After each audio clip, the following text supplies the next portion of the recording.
The U.S. aircraft carrier forward deployed to Japan is back at sea for trials after its annual repair period and ahead of its spring patrol in the Western Pacific. USNI News has learned USS Ronald Reagan, CVN-76, left on Monday from its berth in Yokosuka following an extended quarantine period for the crew of the carrier, as well as its escorts, as part of the Navy's attempts to keep the COVID-19 virus off of the carrier, service officials confirmed too earlier this week.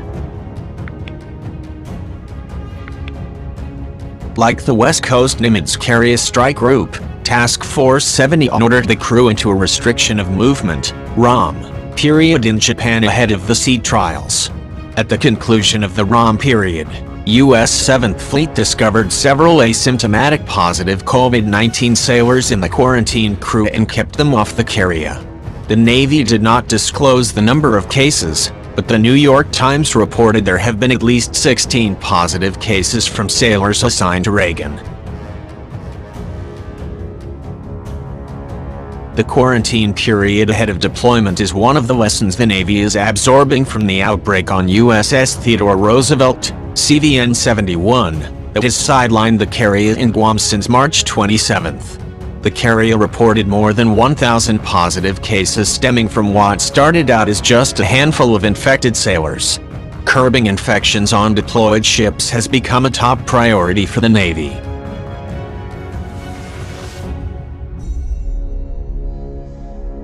We have an enormous respect for this virus.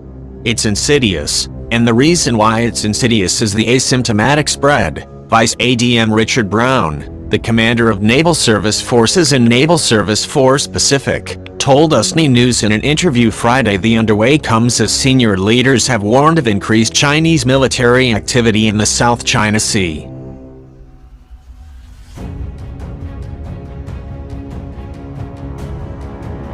We continue to see aggressive behavior by the PLA in the South China Sea, from threatening a Philippine Navy ship to sinking a Vietnamese fishing boat and intimidating other nations from engaging in offshore oil and gas development, Secretary of Defense Mark Esper told reporters at the Pentagon on Tuesday. In turn, the U.S. has stepped up presence operations in the region, including conducting 2 freedom of navigation operations in the South China Sea in April.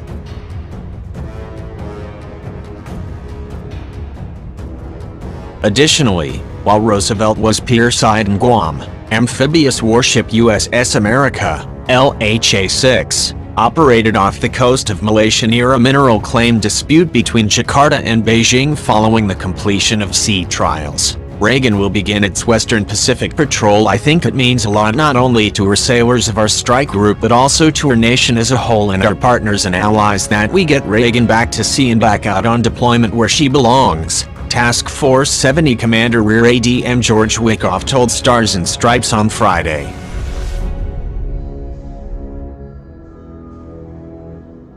Beijing has adopted several methods to bring SCS under its control, which include creation of domestic laws and administrative units for the disputed region to assert its claims, extension of the existing features through the land reclamation process, militarizing the islands, aggressive patrolling of the claimed region to deter other disputants, harassing the fishermen even in the eases of other nations, objecting the drilling operations by other nations, applying economic carrots and sticks to manage other disputants, etc.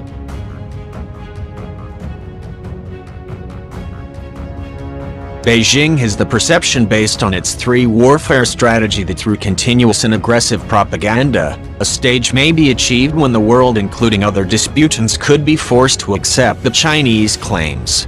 Hence, in a systematic manner it started with the cartographic aggression. It began to project in its maps that the 9-dash line represented its sovereignty. Recently, China issued new names for 25 islands and reefs and 55 underwater entities in the SCS to assert its claims over them.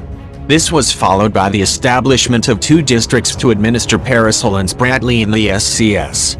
Research stations have been established on Fiery Cross and Subi reefs. These are disputed areas which are claimed among others by Vietnam and the Philippines. However, the misinformation is aggressively spread through various means to project that these areas belong to China.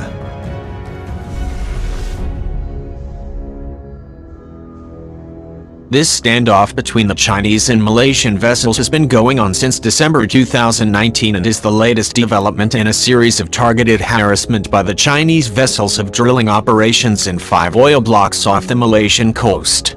A Chinese government survey vessel, the Liaoning Z8, has been operating close to a drill ship under contract to Malaysian state oil company Petronas.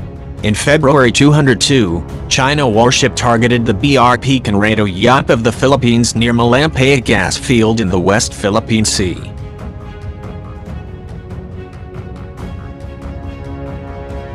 In addition, the coercive diplomacy plays a significant part to deal with other disputants. Besides tempting them with financial aid, often China stops or threatens to stop commercial deals to compel other states to change their policies toward China. Recently, Pacquiao raised serious concerns over the scientific report indicating that China's upstream dam operations have unilaterally altered flows of the Mekong River that can cause droughts in Thailand, Laos, Cambodia and Vietnam. This appears to be a new weapon in the armory of China. China has also been modernizing its naval force, which has emerged as a major force within China's near seas region, and it is conducting a growing number of operations in more distant waters, including the broader waters of the Western Pacific, the Indian Ocean, and even in waters around Europe. China wants its navy to be capable of acting as part of a Chinese anti-access area denial, A2/AD. Force, a force that can deter U.S. intervention in a conflict in China's near seas region over Taiwan or some other issue. This gives China a major tool to intimidate smaller disputants.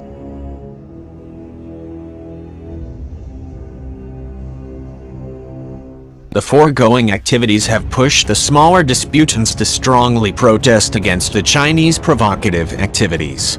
While Vietnam has lodged a complaint with the UN, the Philippines has filed 2 diplomatic protests with China over the violations of international law and of the Philippines' sovereignty in the West Philippine Sea.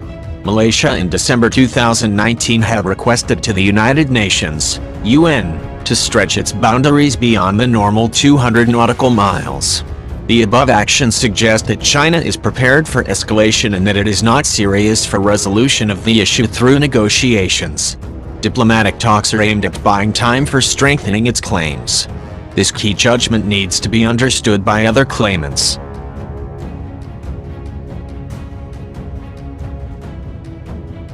While these protests may take some time to be taken up, the immediate need is to contain the Chinese aggressiveness in the SCS. Some suggestions have come up from the involved nations. Retired Philippine Supreme Court Senior Associate Justice Antonio Carbrio rightly suggested that it is time that the Philippines, Vietnam, Malaysia and Indonesia reach out one another in view of the recent China's harassment in their waters, particularly in the oil fields. He suggested joint patrolling by these nations.